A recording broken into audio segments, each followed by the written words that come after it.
काय नियोजन आहे? फॉरेस्ट डिपार्टमेंटकडे अध्यक्ष महोदय ह्याच्याकडे कसलंही नियोजन नाही.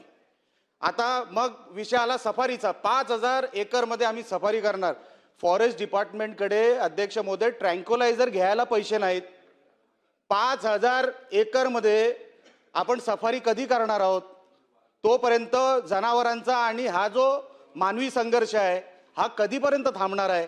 कधीतरी आपल्याला ह्याच्यावरती उपाय. आपण मोठमोठ्या वार्ता ऐकतोय, AI टेक्नॉलॉजी, आम्ही हेर ठेवलेत. अहो खाली DFOला माहीत नाही, अजून रस्त्यांना NOC मिळत नाही. जंगलातून आम्हाला रस्ते काढायचे, जीव वाचवायचे असतील तर त्या लोकांना तिथून बाहेर तर काढावे लागतील. त्याच्यासाठी फॉरेस्ट डिपार्टमेंट NOC देत नाही. अजूनपर्यंत बिबट्यावर आपण काय उपाययोजना करू शकलो नाही. माकडांवर उपाययोजना आम्ही करू शकलो नाही. माकडं म्हणजे काय हो? ही जी वानरं असतात हे बांबूचे कोंब खातात.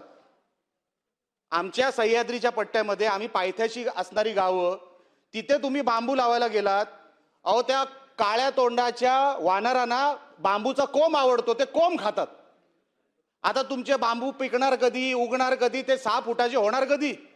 त्याच्यावरती आपलं नियोजन आहे का नाही? फॉरेस्ट डिपार्टमेंटवर माझं म्हणणं असं आहे, ग्रीन कव्हर हे सिंधुदुर्ग जिल्ह्यामध्ये खूप आहे, बऱ्यापैकी आहे. आपण किती ठिकाणी बाउंड्री मारणार आहोत? प्रश्न घ्या. माझा प्रश्नच आहे ना तो, अध्यक्ष महोदय. किती ठिकाणी आम्ही बाउंड्री मारणार आहोत? आमच्या रत्नागिरी जिल्ह्यामध्ये संगमेश्वर आहे, चिपळूण आहे, हे सगळं सह्याद्रीच्या पायथ्याशी असणारी गावं, राजापूर आहे. साहेब किती ठिकाणी आपण बाउंड्री मारणार आहोत? तेवढे पैसे आहेत का फॉरेस्ट डिपार्टमेंटकडे? ह्याचा कधीतरी खुलासा आम्हाला करा. बजेटमध्ये फॉरेस्ट डिपार्टमेंटला किती नेमके पैसे मिळतात, ॲलोकेशन नेमके कितीचे झालेत, आणि मग ही मोठमोठी वार्ता आपण करूया की आपण सफारी उभी करूया, बांबू उभे करूया, 30 फुटाचे गेट उभे करूया. 30 फुटाचे कुठे? जंगलामध्ये. अहो आपण रस्त्यांसाठी NOC अध्यक्ष महोदय देत नाही आहोत आणि आपण 30 फुटाचे गेट कुठे उभे करणार आहोत? कधीतरी ह्या सगळ्या प्रश्नांची उत्तरं मिळावी. अध्यक्ष महोदय, आपल्या माध्यमातून माझे हे प्रश्न आहेत. मंत्री महोदय.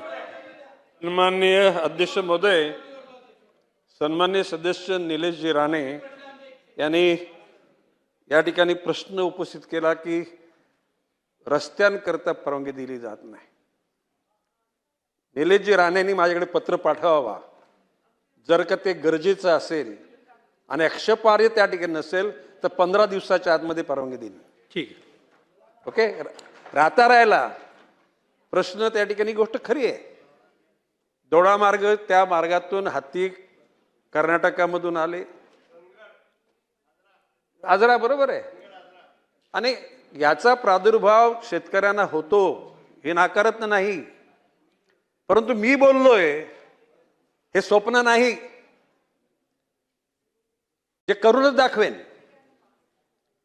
आणि त्याकरता माननीय मुख्यमंत्री आणि मी सगळे सदस्य कोणाला आवाहन केलं तर त्या ठिकाणी वन खात्याला मदत करण्यासाठी कोणी नाकारणार. त्याचं कारण असं आहे की जी आजची जी आपण ज्याला ग्लोबल वॉर्मिंग, ग्लोबल वॉर्मिंगचं ग्लोबल कुलिंग करायचं असेल तर झाडांची संख्या वाढली पाहिजे आणि वनजीव मानव संघर्ष थांबला पाहिजे आणि बायोडायव्हर्सिटी सुद्धा मेंटेन केली पाहिजे.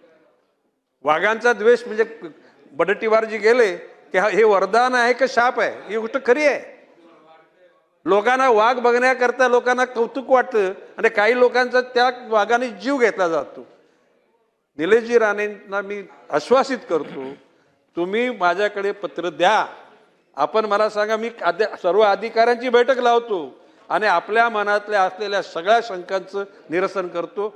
वेळ पडली तर जी काय माझी कुवत आहे त्या पद्धतीनं त्या परिसरामध्ये CSR मधून पैसे आणून त्या ठिकाणी गरजा पूर्ण करण्याचं मी आश्वासित करतो.